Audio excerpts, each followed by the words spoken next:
ரமலானுடைய முதலாவது நாளையில் நோன்பை பிடித்தவர்களாக நாங்கள் இருக்கிறோம். அதாவது ரஹ்மத்துடைய பத்தில் நாங்கள் கால் பதித்து இருக்கின்றோம்.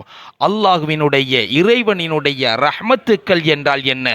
இறைவன் எங்களுக்கு செய்திருக்கும் ரஹ்மத்துக்களை நாங்கள் சிந்தித்து பார்ப்போமேயானால், தினம்தோறும் இறைவன் செய்திருக்கும் ரஹ்மத்துக்காக வேண்டி நாங்கள் அவனுக்கு கடமைப்பட்டவர்களாக இருக்கின்றோம். நன்றி செலுத்துவதற்காக எங்களை மனிதர்களாக பிறக்கச் செய்தான், அதுவும் ஒரு ரஹ்மத்து தான். அழகிய தோற்றத்தை தந்தான், அதுவும் ஒரு ரஹ்மத்து தான்.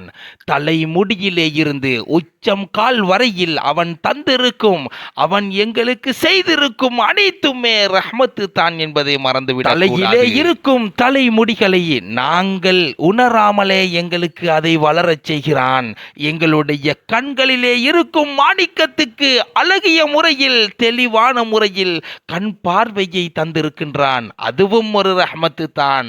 எங்களுடைய காதுகளுக்கு அழகான முறையில் தெளிவான முறையில் கேட்கக்கூடிய செவிப்புலன்களை தந்திருக்கின்றான், அதுவும் அவன் எங்களுக்கு செய்திருக்கும் ரஹ்மத்து தான். நாங்கள் நினைக்காமலே, நாங்கள் எதிர்பார்க்காமலே எங்களுடைய கண் இமைகளை எங்களுக்கு தெரியாமலே இமைக்கச் செய்கிறான், அதுவும் அவன் எங்களுக்கு செய்திருக்கும் அழகிய முறையில் பேசக்கூடிய, இன்னொருவரை பார்த்து அழகான முறையில் புன்னகைக்கக்கூடிய புன்னகையையும் தந்து வைத்திருக்கின்றான், அதுவும் அவன் எங்களுக்கு செய்திருக்கும் ரஹ்மத்து தான். ஏராளமான ரஹ்மத்துக்களை இறைவன் எங்களுக்கு செய்திருந்தாலும் கூட இப்போது ரமலான் மாதத்தை எத்த வைத்து அதிலே நோன்பு பிடிக்கக்கூடிய பாக்கியத்தையும் தந்து வைத்திருக்கின்றானே, இதுவும் இறைவன் எங்களுக்கு செய்திருக்கும் ரஹ்மத்து தான் என்பதை மறந்து விடாதீர்கள்.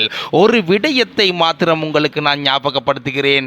நாங்கள் உண்ணக்கூடிய பருகக்கூடிய சாப்பாடு என்ன ருசி என்பதை உணரக்கூடிய விதத்திலே, உணரக்கூடிய வகையிலே எங்களுடைய நாக்குகளுக்கு எது புளிப்பானது, எது கசப்பானது, எது உரப்பானது என்பதை உணரக்கூடிய பாக்கியத்தை தந்திருக்கின்றானே, இதுவும் அவன் செய்திருக்கும் ரஹ்மத்திலே மாபெரும் ஒரு ரஹ்மத்து தான் என்பதை மறந்து விடாதீர்கள்.